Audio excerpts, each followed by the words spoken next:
한국대학교 경제학과 사무실은 오늘도 분주했다. 복사기 앞에는 강의 자료를 복사하려는 학생들로 북적거렸지만 정작 복사기는 며칠째 멈춰 서 있었다. 아, 또 고장이야? 사무실 여직원 독고세리는 짜증스러운 표정으로 복사기를 툭툭 쳤다. 그녀는 재벌가의 외동딸로 곱게 자라 세상 물정에는 어두웠지만 묘한 아우라를 풍기는 미인이었다. 기사님은 도대체 언제 오시는 거야? 세리는 투덜거리며 복사기 수리 담당자에게 전화를 걸었다. 그 순간 한 남자가 사무실 문을 열고 들어왔다. 그는 훤칠한 키에 냉철한 분위기를 풍기는 미남이었다. 저기 복사기 좀 사용하려고 하는데요. 남자는 굳은 표정으로 말했다. 세리는 그를 위아래로 훑어보더니 퉁명스럽게 대꾸했다. 기사님, 오셨어요? 빨리 고쳐주세요. 며칠째 고장이라 학생들이 불편해하고 있어요. 남자는 어이없는 표정으로 세리를 바라봤다. 그는 한국대학교 경제학과 신임 교수 오범수였다. 엘리트 코스만 밟아온 그에게 기사 취급은 모욕이나 다름없었다. 제가 왜 기사입니까? 저는 이 대학교 교수입니다. 범수의 차가운 말투에 세리는 얼굴을 붉히며 사과했다. 어머, 죄송합니다. 제가 오해했습니다. 교수님이신 줄 몰랐어요. 앞으로는 제대로 확인하고 말씀하세요. 괜한 오해를 살 수 있습니다. 범수는 차갑게 쏘아붙이고는 복사기를 뒤로 한 채 사무실을 나섰다. 그는 세리의 어리숙한 모습에 짜증이 났다. 세상 물정 모르는 온실 속 화초 같은 여자, 딱 질색이었다. 하지만 세리는 달랐다. 그녀는 범수의 냉철하고 완벽한 모습에 묘한 호감을 느꼈다. 그 후 그녀의 마음속에는 늘 그의 얼굴이 떠올랐고 그녀는 매일 아침 사무실에 출근하며 범수가 나타나기를 기다렸다. 그러나 좀처럼 만나기 힘들었다. 세리는 오범수의 신상 명세서를 우연히 발견하고 그가 독수리 술도가의 넷째 아들이며 싱글데디라는 사실을 알게 되었다. 처음에는 예상치 못한 사실에 충격을 받았지만 곧 마음을 다잡았다. 그녀에게는 범수를 사랑하는 마음이 그 어떤 조건보다 중요했다. 재벌가의 딸로 곱게 자란 그녀에게 싱글데디와의 사랑은 쉽지 않은 도전이었지만 세리는 용기를 내기로 결심했다. 그녀는 그의 마음을 얻기 위해 더욱 적극적인 전략을 세우기로 결심했다. 세리는 범수의 스케줄을 꿰뚫고 있었다. 그는 매주 화요일과 목요일 오전 10시에 경제학과 강의를 진행했고 강의가 끝난 후에는 늘 학교 도서관에서 시간을 보냈다. 세리는 이 점을 이용해 우연한 만남을 연출하기로 했다. 그녀는 매주 화요일과 목요일 오전 10시 범수의 강의실 앞에서 서성이며 그가 나오기를 기다렸다. 어머, 교수님, 여기서 뵙네요. 세리는 범수가 강의실에서 나오자 깜짝 놀란 표정을 지으며 인사를 건넸다. 범수는 그런 그녀를 못마땅한 표정으로 바라봤다. 세리 씨, 여기서 뭐 하시는 겁니까? 아, 저는 도서관에 책을 빌리러 왔어요. 교수님도 도서관에 가시는 길인가요? 세리는 능글맞게 물었다. 범수는 한숨을 쉬며 대답했다. 그렇습니다. 세리 씨는 볼 일이 있으시면 먼저 가십시오. 범수는 세리를 지나쳐 도서관으로 향했다. 세리는 아쉬운 표정으로 그의 뒷모습을 바라봤다. 하지만 세리는 포기하지 않았다. 그녀는 범수가 도서관에 도착할 때까지 천천히 걸으며 그를 따라갔다. 저기 교수님, 혹시 경제학 관련 책 추천해 주실 수 있으세요? 제가 경제학에 관심이 생겨서 공부해보고 싶거든요. 세리는 도서관에 도착하자 다시 한번 범수에게 말을 걸었다. 범수는 짜증스러운 표정으로 그녀를 돌아봤다. 세리 씨는 경제학 전공이 아니지 않습니까? 굳이 경제학 책을 읽을 필요는 없을 것 같습니다. 아니에요, 교수님. 저는 경제학에 정말 관심이 많아요. 교수님께서 추천해 주시는 책이라면 열심히 공부해 볼게요. 세리는 간절한 눈빛으로 범수를 바라봤다. 범수는 그런 그녀의 모습에 당황했다. 그는 그녀의 순수한 열정에 감탄하면서도 그녀의 지나친 관심이 부담스러웠다. 알겠습니다. 그럼 잠시만 기다리십시오. 제가 몇 권 추천해드리겠습니다. 범수는 마지못해 세리를 데리고 도서관 서가로 향했다. 세리는 그의 곁에 바싹 붙어서 범수에게 호감을 사려고 했으나 범수는 무관심했다. 캠퍼스 습격 작전이 생각보다 효과가 없자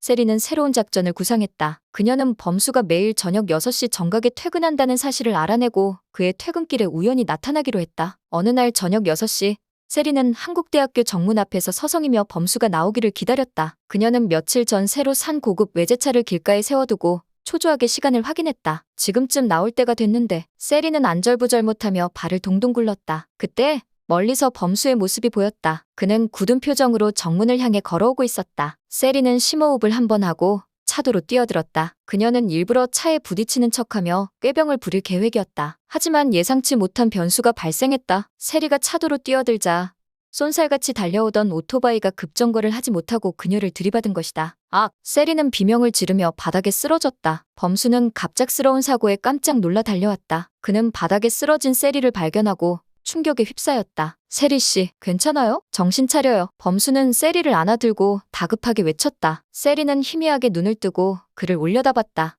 교수님. 세리는 힘없이 속삭였다. 범수는 그녀의 상태가 심각하다는 것을 깨닫고 즉시 119에 신고했다. 세리는 구급차에 실려 인근 병원으로 이송되었다. 그녀는 다리뼈가 부러지는 중상을 입었다. 범수는 병원 응급실 앞에서 초조하게 그녀를 기다렸다. 그는 세리가 다친 것이 자신의 탓인 것만 같아 죄책감에 시달렸다. 몇 시간 후 의사가 응급실에서 나와 범수에게 다가왔다. 환자분은 다행히 생명에는 지장이 없습니다. 하지만 다리뼈 골절로 인해서 당분간 입원 치료를 받아야 할 것 같습니다. 의사의 말에 범수는 난도의 한숨을 내쉬었다. 그는 세리의 병실로 달려가 그녀의 상태를 확인했다. 세리는 링거를 맞으며 침대에 누워 있었다. 그녀의 얼굴은 창백했고 입술은 바짝 말라 있었다. 범수는 세리의 손을 잡고 위로하며 안심시켰다. 세리가 입원한 병실은 겉으로는 평온했지만 그 속은 폭풍전야와 같았다. 독고탁과 장미애는 딸의 사고 소식에 분노하며 범수에게 책임을 물으려 했지만 세리의 간곡한 만류로 간신히 참아내고 있었다. 하지만 그들의 분노는 쉽게 가라앉지 않았다. 그들은 범수를 탐탁지 않게 여겼고